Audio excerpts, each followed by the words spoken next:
The galaxy was old, very old. Empires had risen and fallen like waves on a beach. Species had been born, had conquered, had died, and had been forgotten. The stars themselves had watched a million wars, a million treaties, a million betrayals. And in all that time, the powerful had eaten the weak. This was the way of things. This was the only truth that mattered. When humanity first appeared on the galactic stage, nobody paid much attention. They came from a small blue planet in an unremarkable corner of space. Their ships were slow. Their weapons were primitive. Their numbers were tiny. The great powers of the galaxy looked at these newcomers and saw nothing worth fearing. Valkyrie Dominion controlled 40 star systems and had crushed a dozen species into dust. The HFY Collective was a hive mind that spread across entire sectors, consuming worlds like a hungry beast. The Ordani theocracy preached the gospel of strength and burned heretics by the billion. These were the powers that mattered. These were the names that made lesser species tremble. Humanity? Humanity was a joke. The Conclave of 12 was the closest thing the galaxy had to a government. The 12 most powerful species sat together and decided the fate of the cosmos. They made laws. They drew borders. They permitted wars and forbade others. And when humanity asked to join, they laughed. "Let them have a seat," said Ambassador Kethful of the Collective. "A non-voting seat, of course. They are amusing. Like pets." The other ambassadors agreed. Humanity was given a small chair at the edge of the great chamber. They could watch. They could listen. They could not speak unless spoken to. And humanity accepted this with a smile and a polite nod. For 300 years, this was how things remained. Humanity built colonies. Small ones. Quiet ones. They sent out explorers who asked questions instead of making demands. They traded medicine and art and strange things called books that contained stories and ideas. They wanted to learn about other species. They wanted to understand that the galaxy found this very strange. "Why do they not conquer?" asked the Ordani High Priest. "They have found 17 habitable worlds. Any proper species would claim them by force." "They are weak," replied his advisor. "They do not have the strength for conquest. Then they will be conquered themselves. It is only a matter of time." But humanity was not conquered. Partly because they had nothing worth taking. Partly because they were so friendly and harmless that attacking them seemed pointless. Why waste resources on a species that posed no threat and offered no resistance? Human ambassadors visited every species they could find. They learned languages. They studied cultures. They asked about history, philosophy, science, and art. They took notes. They said please and thank you. They never raised their voices when the Valkyrie Dominion crushed the Milari people and took their worlds. Humanity sent a message of deep concern. When the HFY Collective absorbed 3 systems and enslaved their populations, humanity expressed hope for peaceful resolution. When the Ordani theocracy burned 1 billion heretics alive, humanity suggested dialogue and understanding. The galaxy learned to ignore these messages.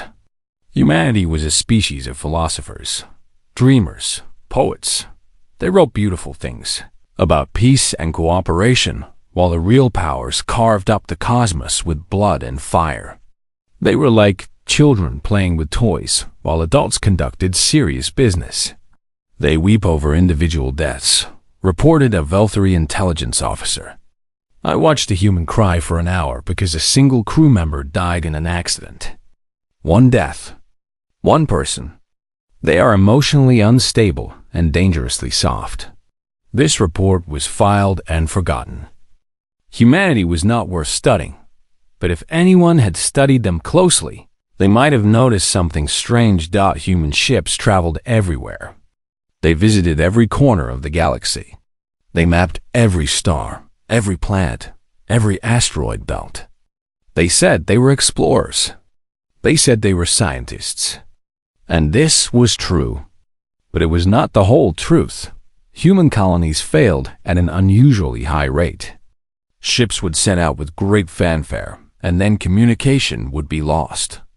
A tragedy, humanity would say. The dangers of space exploration. And they would hold memorials and shed tears, and then send out more ships. Nobody questioned why so many were lost. Nobody wondered where they actually went.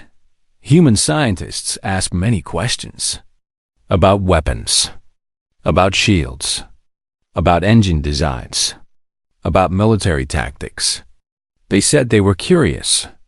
They said they wanted to understand how the galaxy worked. And the great powers answered their questions freely. Why not? What could these gentle philosophers do with such knowledge? 300 years passed. Humanity remained in their small chair at the edge of the conclave chamber. They smiled and nodded and said polite things. They traded their art and their medicine. They asked their questions. They took their notes, and in the deep darkness between stars, in places no sensor could reach, in hidden shipyards buried inside hollow asteroids and gas giant moons, humanity built. They built warships. Not dozens. Not hundreds. Not thousands.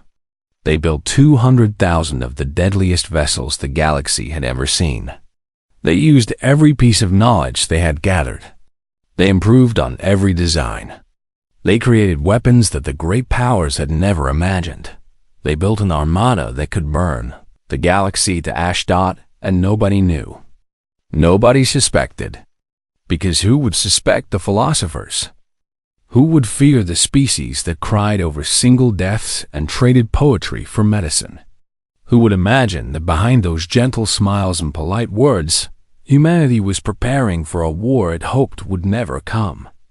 The great powers continued their games. They conquered and destroyed and enslaved. They laughed at humanity's weakness. They dismissed humanity's words. They had no idea what was coming in the shadows. Humanity waited. They watched the galaxy tear itself apart. They witnessed 1,000 atrocities. And they hoped, desperately, that they would never need to reveal what they had become. They wanted to remain the philosophers. They wanted to keep their hands clean, but they also remembered their history. They remembered what they had done to each other on their small blue planet. They remembered the wars and the genocides and the endless rivers of blood. They knew what they were capable of. They knew the monster that lived inside them, and they kept that monster ready. Just in case, the galaxy thought humanity was harmless. The galaxy was wrong. The ships came from everywhere. They emerged from the darkness, like ghosts rising from graves. From hollow asteroids in the cold outer reaches of 100 star systems. From stations hidden inside the crushing atmospheres of gas giants. From moons that sensors had marked as lifeless and boring. From places that nobody had thought to look, because nobody had thought there was anything to find. 200,000 warships. The number was insane. The number was impossible. The greatest military power in the galaxy, the Valkyrie Dominion, had 12,000 vessels. The Cathari Collective, which spread across 40 systems, had perhaps 20,000. Humanity had officially possessed 2,000 small patrol ships, but now they had revealed an armada that dwarfed every fleet in existence combined. The conclave, a voice, 12 went into emergency session. Ambassadors screamed at each other. Intelligence officers were dragged before the council and demanded to explain how they had missed this. How had humanity, the harmless philosophers, built the largest military force in galactic history without anyone noticing? The answers came slowly, and they were terrifying. Every failed colony mission had been a lie. Those ships had not crashed or disappeared. They had delivered workers and materials to hidden shipyards in the spaces between stars. Every lost expedition had actually found its destination and begun construction in places no patrol would ever visit. The hollow asteroids that drifted through every system. too small and worthless for anyone to claim, had been turned into factories. The lifeless moons that orbited gas giants, too hostile for normal colonization, had been transformed into construction platforms. Humanity had been building in the shadows for 300 years, and the technology they had built was beyond anything the galaxy had seen. Human scientists had asked so many questions over the centuries. They had studied Velthari plasma weapons and Kethari shield technology and Ordani engine designs. They had collected knowledge from every species they encountered. And then they had improved it, combined it, created something new. The human warships were faster than Velthari cruisers. Their shields were stronger than Kethari defenses. Their weapons were more accurate than Ordani cannons. They had taken the best of everything the galaxy had to offer and made it better, all while smiling politely and asking about philosophy. Admiral Chun divided her fleet into 12 battle groups. The Second Armada, 30,000 ships, moved to the Velthari border and crossed it without stopping. The Third Fleet appeared above 3 major Velthari colony worlds simultaneously. The 4th through 12th spread across hyperspace lanes, cutting every supply route, blocking every path of escape.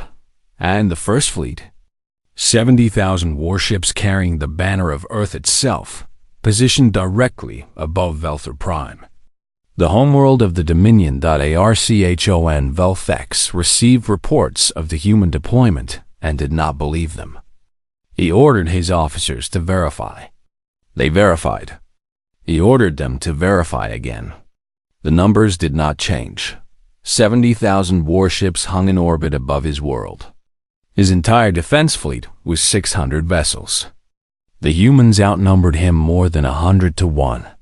Arm the orbital defense platforms, he commanded. Prepare the ground batteries. We will make them pay for every inch of our world. His advisors looked at each other. They did not have the courage to tell him that it would not matter, that humanity could glass the planet before a single defense platform could fire, that the only reason Velthar Prime still existed was because the humans had not yet decided to destroy it.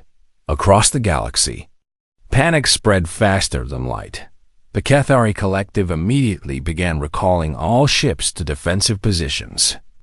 The Queen Mind calculated the odds of survival against the human armada and found them unacceptable. She had watched lesser species disappear from history. She did not intend to join them. The Urdani theocracy declared the humans to be demons sent to test the faithful. Their priests preached sermons of resistance and glory. Their admirals quietly noted that glory would not stop plasma fire. Smaller species, those who had been bullied and conquered and ignored, watched with a different emotion, something that might have been hope. For centuries, the strong had done whatever they wanted to the weak. Now a new power had emerged, one that had suffered as they had suffered. Perhaps the universe was about to change. The Conclave sent urgent messages to Admiral Chun.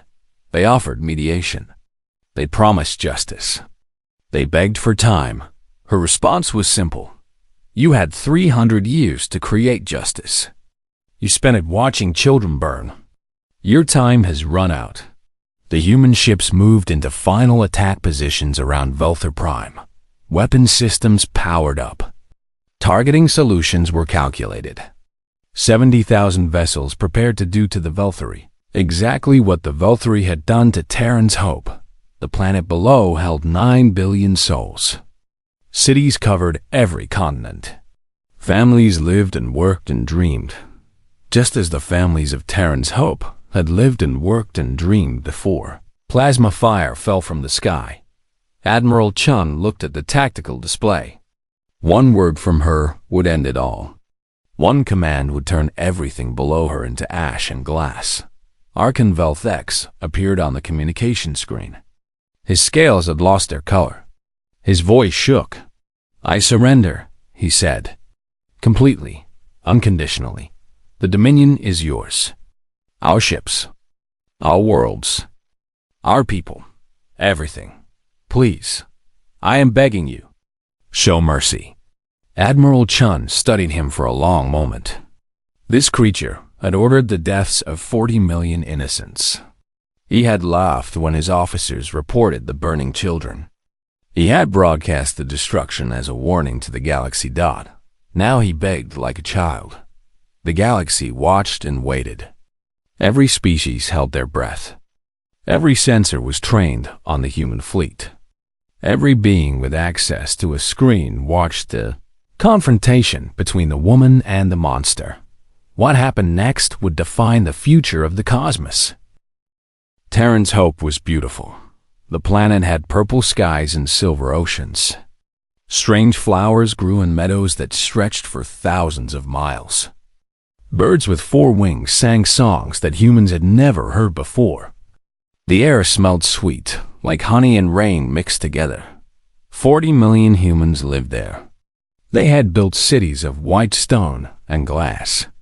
They had planted gardens and orchards. They had raised children who had never known Earth.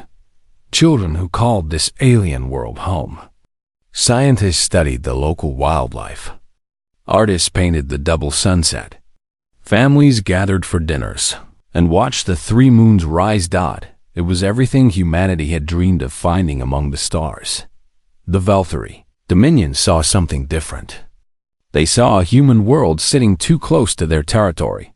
They saw expansion routes blocked. They saw a nuisance. For 50 years, Velthari diplomats had demanded that humanity relocate the colony.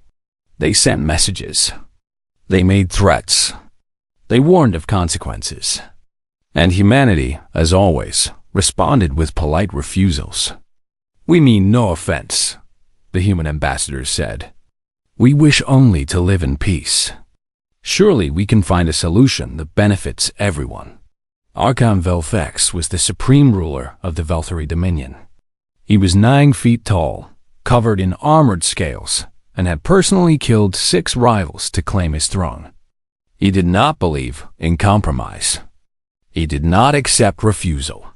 When a species stood in the way of Velthari expansion, that species was removed.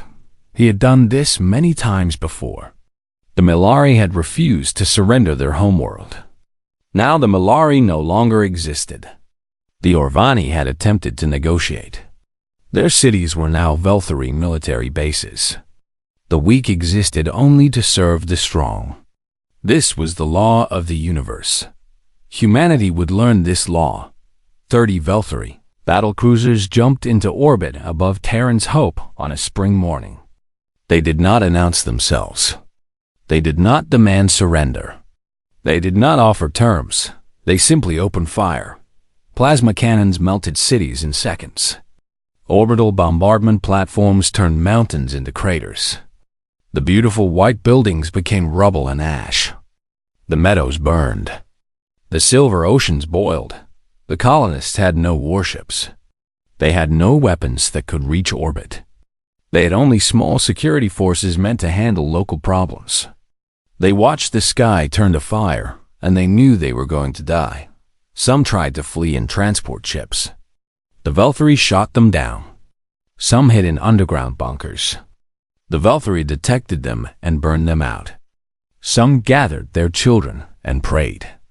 Nobody answered their prayers.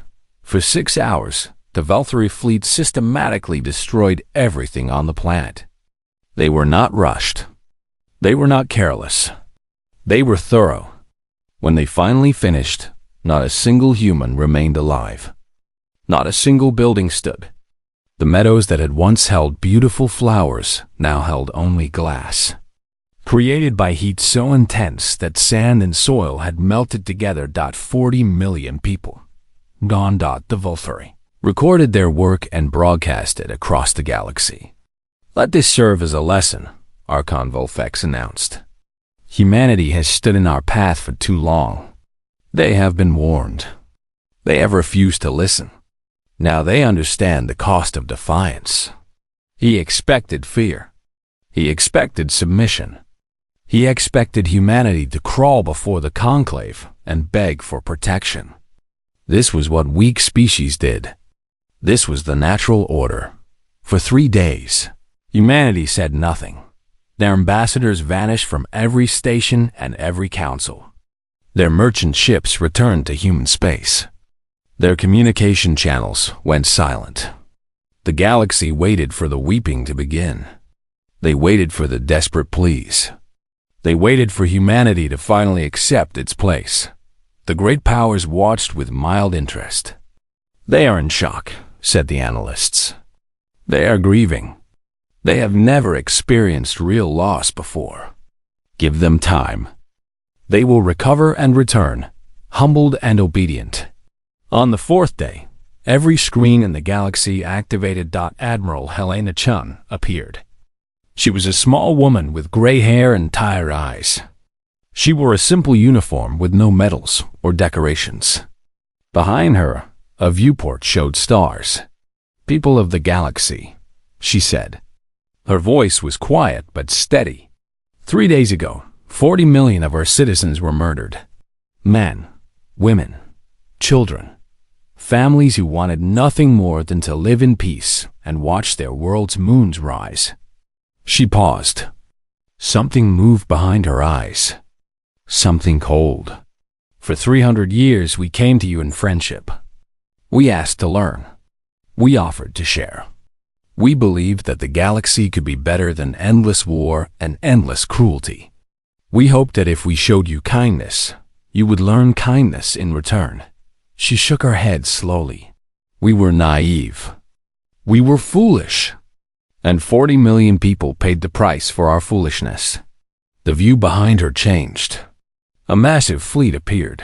Ships beyond counting. Warships larger than anything the galaxy had documented. But we were never helpless. We were never weak. We simply chose not to show you what we could become. We hoped we would never need to. Her eyes hardened. The Velthari have taught us that hope is not enough. They have reminded us of what the galaxy truly is. And they have woken something that we tried very hard to keep sleeping. The transmission showed more ships. And more. The numbers kept growing until they became impossible to process. 200,000 warships, Admiral Chun said. Built over 3 centuries. Hidden in the spaces between stars. Waiting for a day we prayed would never come. She leaned forward.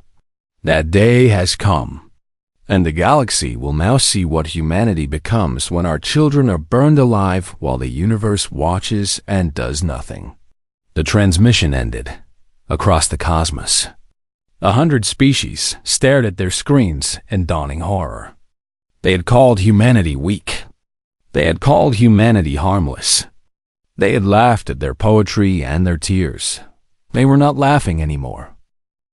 Admiral Chun looked at the Archon's face on her screen. She saw the fear in his eyes. She saw the way his hands trembled. She saw a tyrant who had murdered billions throughout his life, now reduced to begging for mercy he had never shown to others. Part of her wanted to give the order. Part of her wanted to watch his world burn the way Terran's hope had burned. She had seen the recordings from the colony. She had watched the last moments of families huddled together, of children crying for parents who could not protect them, of an entire civilization turned to ash in 6 hours.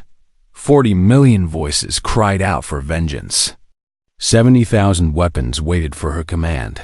She took a deep breath and made her choice. Your surrender is rejected, she said. The Archon's face went pale. What? No, please. I will give you anything. Everything. The Dominion will serve humanity forever. I will execute my own officers. I will.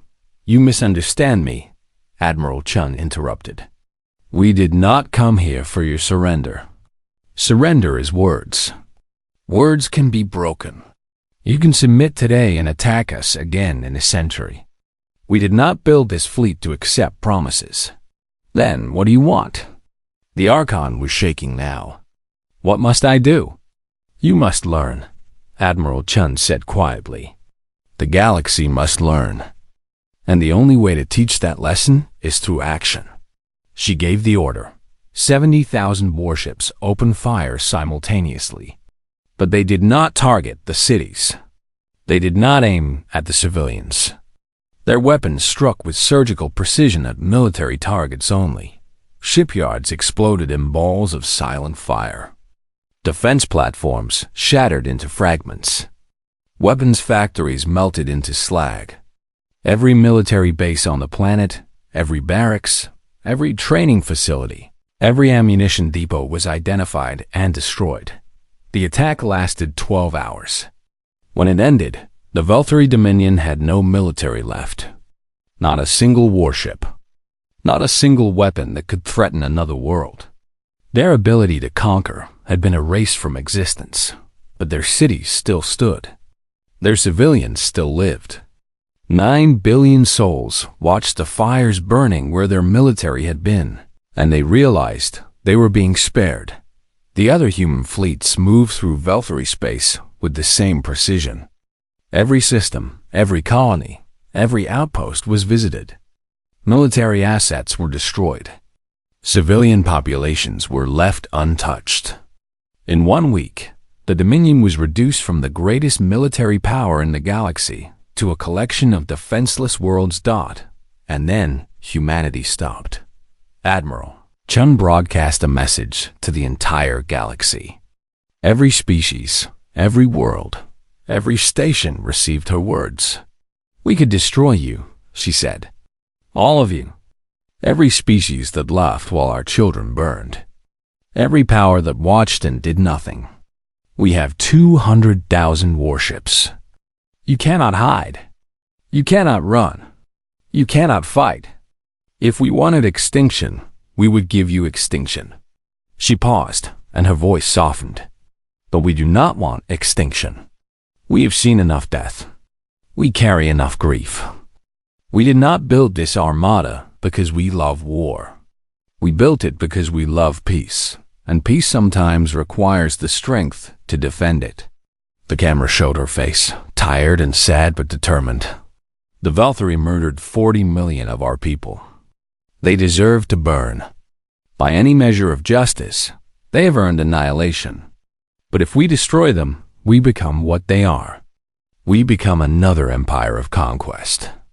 We become another species that solves its problems with genocide." She shook her head. "We refuse. We will carry our grief. We will remember our dead. We will never forget Terran's hope.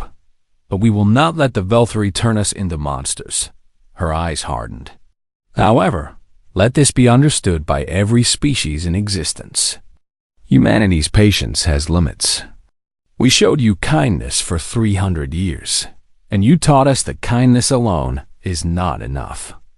So here is our new promise. We will remain peaceful. We will continue to seek friendship and cooperation. But the next species to attack our people will not receive our restraint. They will not receive our mercy. They will receive only the void." The transmission ended. Silence spread across the galaxy, not the silence of communication failure, not the silence of technical problems. This was the silence of shock, of fear, of a universe realizing how badly it had miscalculated. The great powers had believed that strength came from cruelty. They had believed that mercy was weakness. They had believed that the species willing to commit the greatest atrocities would rule forever. Humanity had just proven them wrong. The humans had the power to destroy everything. They had more warships than any species in history. They could have glassed every world that had ever wronged them. They could have built an empire on the ashes of their enemies. Instead, they had chosen restraint. They had punished the Veltari's military while sparing their civilians. They had demonstrated absolute power and then refused to abuse it. This was more terrifying than destruction. This was more unsettling than genocide, because it meant humanity was not like the other great powers. They did not think like conquerors. They did not act like tyrants. They were something new, something the galaxy had never seen before. A species that could destroy everything, and chose not to dot in the halls of the conclave, ambassadors whispered to each other. In the depths of the HFY collective, the Queen Mind recalculated all her assumptions. In the temples of the Ordani theocracy, priests wondered if they had been worshipping the wrong kind of strength, and in human space. Families mourned their dead and held each other close, grateful that their leaders had not let grief turn into madness. The galaxy would never be the same. 20 years passed. The galaxy changed in ways that nobody had predicted. Wars became rare. The strong thought carefully before attacking the weak. Species that had been bullied for centuries suddenly found themselves left alone. And everywhere, the reason was the same. The humans were watching. 200,000 warships still patrolled the stars. They were visible now, no longer hidden in the darkness. Human fleets moved through every sector, every trade route, every corner of known space. They did not conquer. They did not demand tribute. They simply watched, and everyone remembered what they had done to the Velthari Dominion. The Conclave of 12 restructured itself. Humanity was given a permanent seat with full voting rights. Nobody argued. Nobody complained. The species that had once laughed at humans now scrambled to please them. Ambassadors brought gifts. Leaders sent messages of friendship. Everyone pretended they had always respected humanity. Admiral Chun saw through the lies, but she accepted them anyway. Pretend respect was better than real war. The Velthari Dominion still existed, but it was a shadow of its former self. Without a military, they could not conquer. Without weapons, they could not threaten. They had to trade. They had to negotiate. They had to treat other species as equals instead of prey. Archon Velthex had been removed from power by his own people within months of the human attack. He died in a prison cell, cursed by the citizens who blamed him for bringing destruction upon them. His name became a warning. This is what happens when you anger humanity. The HFY collective withdrew to its core systems and focused on internal development. The Queen Mind had calculated that any conflict with humanity would result in complete destruction. She chose survival over expansion. For the first time in their history, the collective stopped consuming other species. The Ordani theocracy experienced a religious revolution. New prophets emerged, preaching that true strength came from mercy rather than cruelty. The old priests who had glorified violence were cast out. Temples that had celebrated genocide were torn down. The Ordani began building hospitals instead of warships. Not everyone changed willingly. Some species resented humanity's influence. Some whispered about resistance, about finding weaknesses, about waiting for the right moment to strike. But these whispers never became action. The human fleet was too large. Human intelligence was too good. And the memory of Velthar Prime's destruction was too fresh. Humanity returned to its old ways. They traded art and medicine. They asked questions about philosophy and science. They built libraries and universities. They extended their hands in friendship, just as they had done for 300 years. But now, everyone knew what lay behind the smiles. Admiral Chun retired from military service at the age of 73. She had spent her life preparing for a war she hoped would never come, and then fighting it when it did.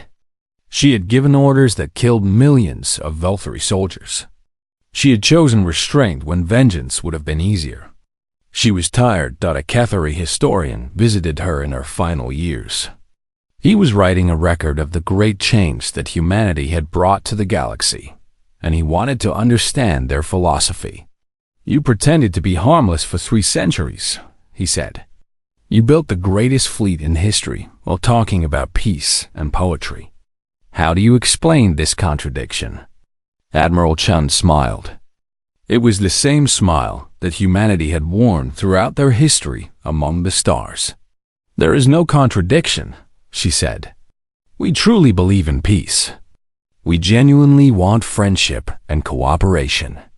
We dream of a galaxy where species work together instead of destroying each other. But you built weapons capable of destroying everything, the historian said. You prepared for war while preaching peace. Yes, Admiral Chun nodded. Because we know ourselves. We know what we are capable of. We have a long and bloody history on our homeworld. We have fought wars against each other that killed billions. We have committed atrocities that still haunt us. We are not a naturally peaceful species. We are a violent species that chose to be peaceful. She looked out the window at the stars. That choice requires strength. It requires the ability to protect ourselves. If we had been truly helpless, some other species would have destroyed us centuries ago. The galaxy does not reward weakness. So we built our fleet in secret, hoping we would never need it. And when you did need it, you showed mercy, the historian said. You could have destroyed the Veltari. You could have conquered the galaxy. Why didn't you? Admiral Chun was quiet for a long moment. Because that would have proved them right, she finally said.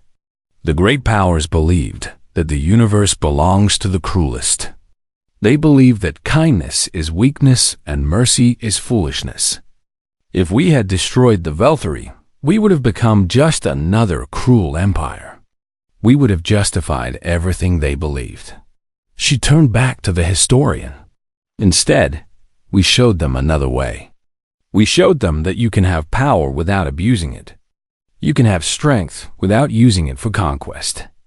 You can be the most powerful species in the galaxy and still choose peace. The historian recorded her words. He would spend years trying to understand them fully. They challenged everything his species had believed about power and survival. Admiral Chun died peacefully 3 years later. Her ashes were scattered above Terran's Hope, which had been rebuilt as a memorial world. 40 million names were carved into walls of white stone. Gardens grew where cities had once burned. New birds sang in the purple skies. Humanity never forgot what had happened there. They never forgot the price of trust, or the cost of peace, or the weight of power. They remained friendly and curious and generous, just as they had always been. But they also remained ready. 200,000 warships still patrolled the stars. Shipyards still operated in the spaces between worlds. New weapons were still being designed in hidden laboratories. Humanity hoped they would never need them again, but they would be ready if they did. The galaxy had learned its lesson. The silence that had fallen when humanity revealed its true strength never fully lifted. It echoed through history, a reminder that the quiet species, the harmless philosophers, the gentle dreamers had been the most dangerous of all. Not because they loved violence, but because they loved peace enough to defend it, and they always would.